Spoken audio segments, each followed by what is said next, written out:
خوبصورتی سب کو اچھی لگتی ہے، اور ایسا نہیں ہے کہ مہنگی کریمیں اور دوائیں آپ کو حسین بناتی ہیں۔ انسان خوبصورتی اور حسین وہی ہوتا ہے جو تمام تر سبزیاں اور پھل کھائے اور ان کا استعمال اپنی غذا میں رکھے، کیونکہ غذا کا متوازن ہونا بہت ضروری ہے۔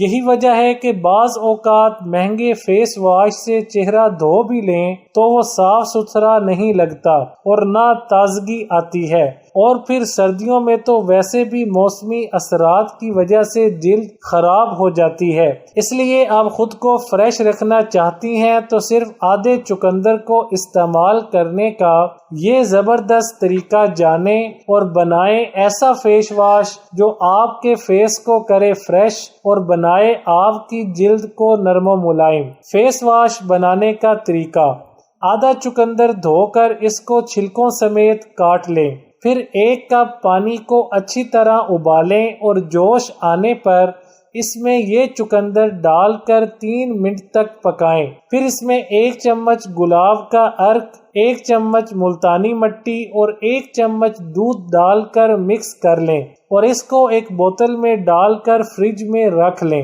لگانے کا طریقہ: جب بھی چہرہ دھوئیں اسی فیس واش سے دھوئیں اور لگانے کے بعد 3 منٹ تک لگا رہنے دیں تاکہ جلد کے اندر چقندر جذب ہو جائے اور آپ کو جلد ہی اچھا رزلٹ مل سکے۔ چقندر کا فائدہ کیوں؟ چقندر میں وٹامن سی، وٹامن اے اور وٹامن بی، پوٹاشیم اور فائبر پائے جاتے ہیں جو اس کو رنگ نکھارنے اور چہرے پر گلو لانے کے لیے مدد دیتے ہیں۔